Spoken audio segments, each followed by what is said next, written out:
नमस्कार, मैं हूं आमिर बेग। आप देख रहे हैं सिटी बुलेटिन न्यूज़। पेश हैं आज के प्रमुख समाचार।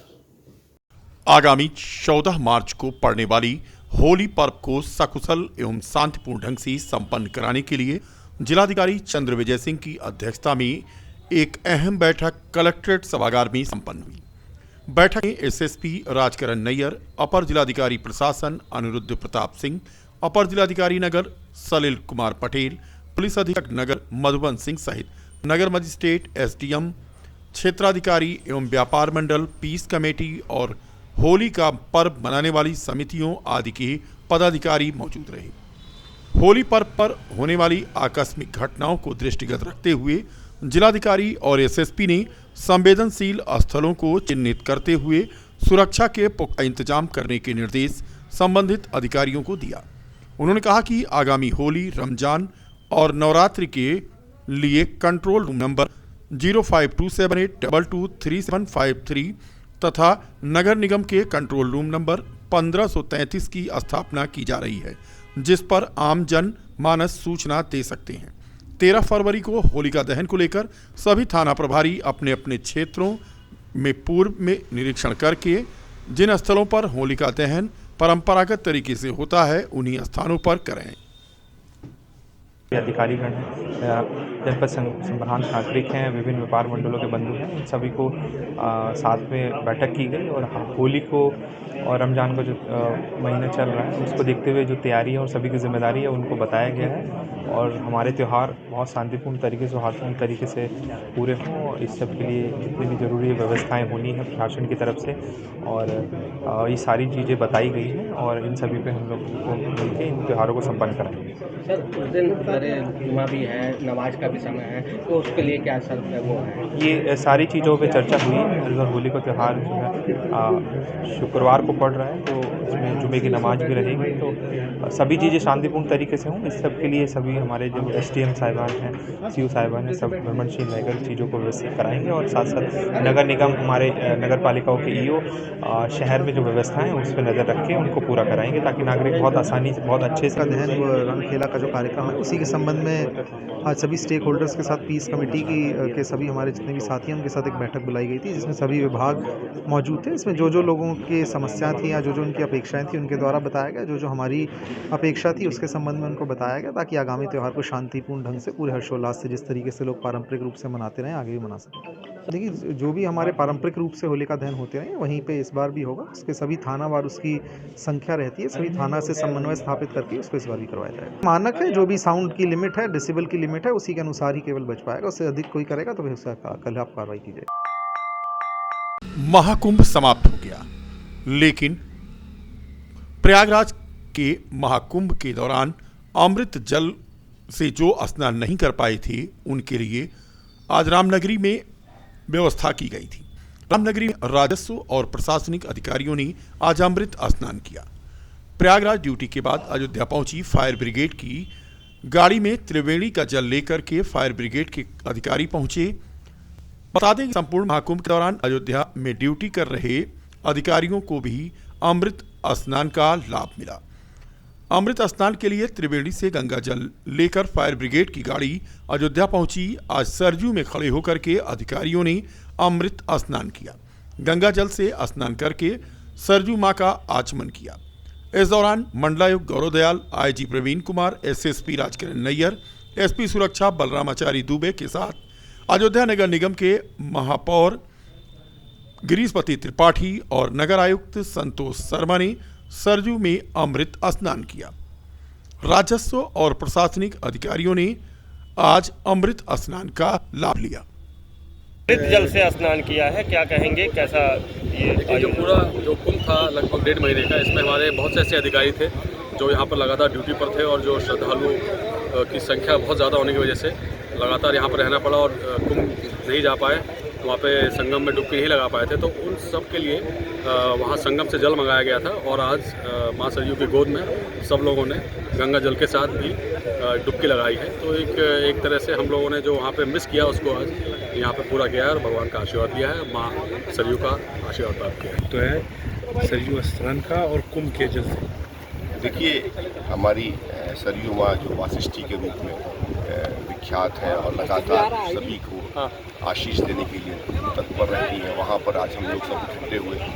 एक मान्यता भी है और आप लोग जानते ही हैं कि रामनवमी के अवसर पर भी और उसके पहले भी जब कुंभ आता है उसके बाद ऐसे यहाँ पर एक मान्यता है कि प्रयागराज सशरीर यहाँ पर उपस्थित होकर के स्नान करना है और एक बार की एक मान्यता रही है। आज उसी क्रम में जब श्रद्धालुओं की भारी संख्या में यहाँ पे जो आए, उस पर सभी के सहयोग से, चाहे प्रशासन, पुलिस, चाहे नगर निगम, हर तरह के स्थानीय लोगों का सहयोग, साधु समाज के लोगों का सहयोग, सभी के सहयोग से पूरी तरह से ये कार्यक्रम सुचारू रूप से संपन्न हुआ।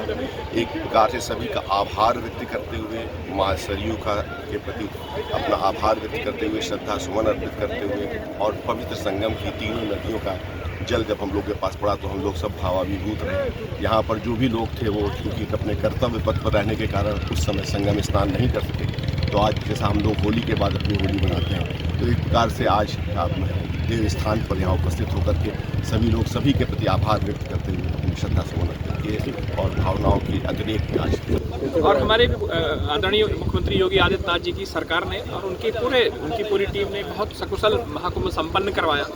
फिर यह प्रेरणा हुई कि जो लोग उनके व्यवस्था में अन्य जिलों में, अयोध्या में, बनारसी में, प्रयाग में जो लगे हुए थे लोग, उनको भी कुंभ स्नान का मौका नहीं मिला क्योंकि उनके सामने ड्यूटी की चुनौती थी। तो आदरणीय मुख्यमंत्री जी ने यह संगम का जल सभी जगहों पर भिजवाया है और आज हमारे पूरा अयोध्या महानगर, अयोध्या जनपद के सभी प्रमुख अधिकारीगण, सब लोग हम लोग मिलकर यहाँ उस संगम के उस पवित्र जल से स्नान कर रहे हैं। और हमारे सनातन धर्म का ये जो महान पर्व 144 वर्षों बाद संपन्न हुआ है और जिसकी ताकत, जिसकी क्षमता, जिसकी मात्रा पूरी दुनिया ने देखी है कि 66 करोड़ से ज़्यादा लोग एक संगम तट पे स्नान कर रहे हैं। तो आज उसी की स्मृति में हम लोग यहाँ सरयू तट पे स्नान कर रहे हैं। और वैसे भी यह पौराणिक मान्यता है, यह लोक मान्यता है, यह मान्यता है कि प्रयागराज जब कुंभ के समापन के उपरांत अपने पापों का प्रक्षालन करने के लिए सरयू नदी में आते हैं और यहाँ पर स्नान करते हैं। तो एक वो परंपरा भी है और कुंभ का अवसर भी है और मैं आदरणीय मुख्यमंत्री जी को इसके लिए और यहाँ के जिला प्रशासन को सबको बहुत आभार और धन्यवाद। राम मंदिर से लगभग 70 किलोमीटर दूर घने जंगलों में बसी मां कामाख्या धाम परिसर में कामाख्या धाम महोत्सव का आज आगाज हो गया। राज्य महिला आयोग की उपाध्यक्ष अपर्णा यादव ने कार्यक्रम का उद्घाटन किया।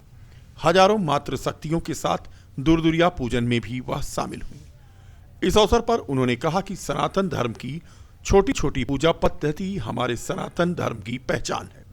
सनातन धर्म का ये अच्छा उदाहरण है। उन्होंने कहा कि मैं चाहूंगी कि इस महोत्सव को प्रदेश में ऊंचाई मिले। उत्तर प्रदेश सरकार से अनुरोध करूंगी कि कामाख्या धाम के सुंदरीकरण के लिए धनराशि आवंटित की जाए। भाजपा विधायक रामचंद्र यादव ने अपर्णा यादव का आभार जताया। मां कामाख्या धाम न्यास के अध्यक्ष रविकांत तिवारी ने आए हुए मेहमानों का स्वागत किया। बता दें कि मां कामाख्या धाम महोत्सव आगामी 12 मार्च तक चलेगा। विधायक रामचंद्र यादव इसके आयोजक हैं। दुर्दुरिया पूजन के मौके पर आज अपर्णा यादव के साथ साथ जिला पंचायत अध्यक्ष रोली सिंह भी मौजूद थीं।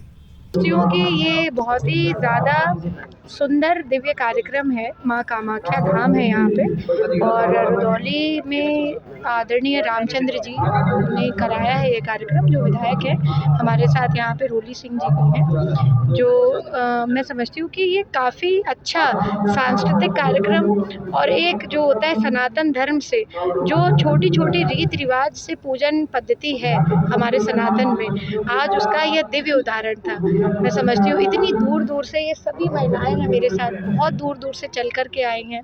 आदरणीय विधायक जी ने बहुत अच्छा किया कि यहाँ पर सभी को एकत्रित करके उनके लिए व्यवस्था कराई है और यहाँ पर रोली सिंह जी और उनके हस्बैंड ने भी बहुत अच्छा कार्यक्रम का शुभारंभ कर दिया है। ये मैं समझती हूँ इस कार्यक्रम को प्रदेश में और ऊंचाई मिले और यहाँ पर उत्तर प्रदेश सरकार से मैं ये भी जो है रिक्वेस्ट करूँगी कि इसके सौंदर्यीकरण दिन हम सब के लिए बहुत ही सौभाग्यशाली दिन है, जब माँ की भक्ति के बल पर आज यहाँ की शक्ति को हम न केवल अयोध्या में पूरे प्रदेश और देश के पैमाने पर स्थापित करने में कामयाब हुए हैं। आज माँ कामाख्या धाम का महोत्सव का पहला दिन है। इस पहले दिन पर मातृशक्ति की एक ऐसी यहाँ पर प्रतीक राज्य महिला आयोग की उपाध्यक्ष और उत्तर प्रदेश सरकार के मुख्यमंत्री योगी जी की कृपा पात्र श्रीमती अपर्णा यादव जी का आगमन हुआ। उन्होंने आज यहाँ पर मातृशक्तियों के साथ पूजन अर्चन किया, आज के इस कार्यक्रम का उद्घाटन किया। मैं उनका भी आभार व्यक्त करता हूँ और उत्तर प्रदेश की सरकार के मुखिया श्री योगी आदित्यनाथ जी का अभिनंदन करता हूँ, जिन्होंने हमारी नगर पंचायत माँ कामाख्या को करोड़ों करोड़ की सौगात दे करके पूरे अयोध्या में एक स्थान, एक मुकाम बनाने का हमें अवसर दिया है। विधायक जी, और क्या क्या कार्यक्रम होंगे अभी यहाँ के जो आज से शुरू होने वाले कार्यक्रम है 12 तारीख तक चलेंगे, अलग अलग दिनों में, जहाँ एक तरफ हमारे खाद्य विभाग द्वारा लगातार पान मसाला व्यापारियों पर की जा रही कार्रवाई के विरोध में उत्तर प्रदेश उद्योग व्यापार मंडल के जिलाध्यक्ष कविंद्र साहनी के नेतृत्व में पान मसाला व्यापारियों ने आज जिलाधिकारी को संबोधित ज्ञापन सिटी मजिस्ट्रेट को सौंपा। ज्ञापन में कहा गया कि पान मसाला व्यापारियों के द्वारा पैकशुदा माल की बिक्री की जाती है, खुला पान मसाला बेचने का कार्य नहीं किया जाता। बावजूद इसके खाद्य विभाग के द्वारा व्यापारियों के पैकशुदा सामान का सैंपल लिया गया तथा कई व्यापारियों का माल और गोदाम सीज कर दिया गया। खाद्य विभाग द्वारा सीज माल तथा गोदाम खुलवाने की मांग ज्ञापन में की गई। महामंत्री रमेश चौरसिया और प्रदेश महामंत्री चौरसिया समाज एडवोकेट राकेश चौरसिया ने बताया कि अनधिकृत रूप से पान मसाला व्यापारियों के माल और गोदाम को सीज किया गया है, जिससे उनका नुकसान हो रहा है। ज्ञापन देने वालों में रमेश चौरसिया, सोनू कुमार, अनिल आर्या, जावेद आदि शामिल थे। न्याय व्यापार मंडल की तरफ से पूरे व्यापारी गुटखा व्यवसायी के तरफ से आए हुए हैं कि जो खाद्य अधिकारी द्वारा जो है सारे गुटखे व्यापारी का उत्पीड़न किया जा रहा है कि उनको पैक शुदा पेटेंट कंपनियों के माल को सील पैक करके और उनको जो है व्यापारी डराया जा रहा है कि इसका सैंपलिंग जाएगी और बहुत सारे व्यापारियों का जो है गोदाम सीज कर दिए गए हैं, जो बिल्कुल गलत है। पूरे प्रदेश में ऐसा कहीं नहीं है जो ये पहले अयोध्या में हो रहा है। यहाँ पे सारे लोग जीएसटी द्वारा सब पेटेंट कंपनी द्वारा माल लिया जाता है और पेटेंट कंपनी का ही माल जो है हम लोग सील लाते हैं और सील ही बेच देते हैं, उसमें व्यापारी कोई वही नहीं है। लेकिन इन्होंने बिना कोई सियाराम चैरिटेबल ट्रस्ट के तत्वाधान में आज साक्षात्कार दिवस आयोजित हुआ, वो भी रोजगार मेले में। 55 लोगों के साक्षात्कार देने के पश्चात 11 लोगों को रोजगार के लिए उपयुक्त पाया गया, जिनको संस्था ने आने वाले 10 दिनों में अयोध्या में समायोजित करने का आश्वासन दिया। कार्यक्रम संयोजक रामानुज सिंह रामा ने जिलाधिकारी से आग्रह किया कि मंदिर बनने के पश्चात जो भी व्यापारियों ने व्यवसाय करके लाभ उठाया है या उठा रहे हैं, उनसे आग्रह करें कि वो बेरोजगारों को रोजगार उपलब्ध कराएं। रामानुज सिंह रामा ने कहा कि आने वाले समय में इस विषय को लेकर एक ज्ञापन जिलाधिकारी को सौंपा जाएगा। 2 घंटे बाकी हैं और अब तक लोग 10 लोग आ चुके हैं, तो अभी 2 घंटे का समय है। उम्मीद है कि अभी ये संख्या और बढ़ती जाएगी और समायोजन किया जाएगा जितने लोग आएंगे। 2 रिटायरमेंट के लोग भी आए, जैसे भैया बैठे हैं हमारे मिल्कीपुर के तिवारी जी हैं, और एक लड़का आया था अभी पढ़ा लिखा है और ग्रेजुएशन किया है, लेकिन अब रोजगार की स्थिति ये है कि वो चपरासी बनने तक के लिए तैयार है। अब ये स्थिति देख लिए धर्मनगरी अयोध्या की, तो इस सब को देखते हुए सियाराम चैरिटेबल ट्रस्ट ये 3रा गुरुवार है, हर गुरुवार को लगाएगी 11 से 2। तो यही उम्मीद है कि कम से कम जो सियाराम चैरिटेबल की सोच है दूर की, कि धर्मनगरी अयोध्या में हर परिवार को चाहे एक व्यक्तिगत कार्य मिले, प्राइवेट में ही मिले, एक नौकरी होनी चाहिए। जैसे ही प्राइमरी स्टेज पे तो अभी उनसे आधार ही लिया जा रहा है और आधार लेने के बाद उनका CV लिया जा रहा है। उसको लेने के बाद